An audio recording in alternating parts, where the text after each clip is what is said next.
If you're a fan of our content here at the Michigan State Capitol, you know that one of our ongoing series looks at the different tenants who used to work in the Capitol building when it opened in 1879.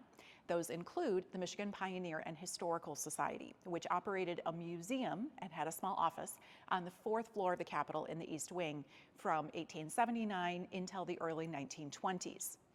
In coordination with the America 250 celebrations this year and the theme of doing history, we have dressed our office case here in Heritage Hall to look a bit like the photographs of the old Pioneer Society Museum.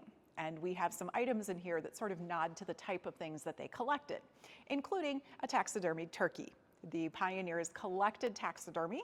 They were interested in preserving not only what we would think of today as historical artifacts, but also specimens, whether they were of flora or fauna or also geological formations. You can see several rocks in here that were loaned to us by a Michigan State retiree who worked for what I think of as a historian as the State Geological Survey for many years. Also, as you look at the case, you'll see a beautiful redwood walking stick. This was donated to the Capitol last year by David and Valerie Winans, who are part of the family of Governor Edwin Winans, who worked here in the early 1890s. Governor Winans spent time in California in the 1850s. He was a gold prospector, although honestly, some of his other business dealings ended up working out better than the gold mining specifically. They gave us this beautiful walking stick made of California redwood, and in the handle is actually a piece of California quartz that has veins of gold running through it.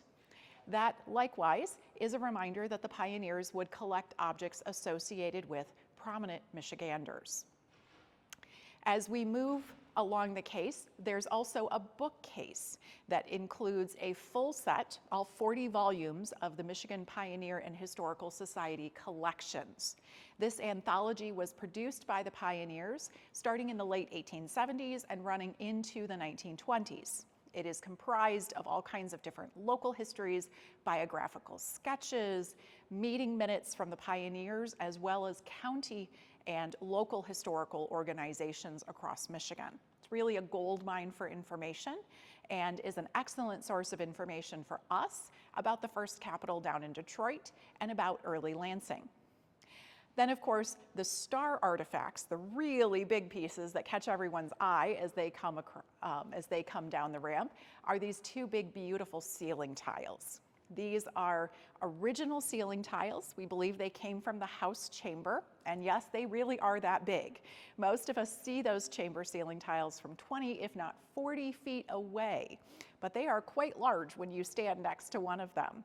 These ceiling tiles were removed from the Senate chamber in the 1950s, from the House in the 1960s, as part of the mid-century redecorating efforts. That's the polite way to put it.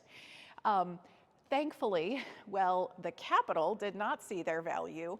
Many people in the historical community did and made sure to preserve them on their own.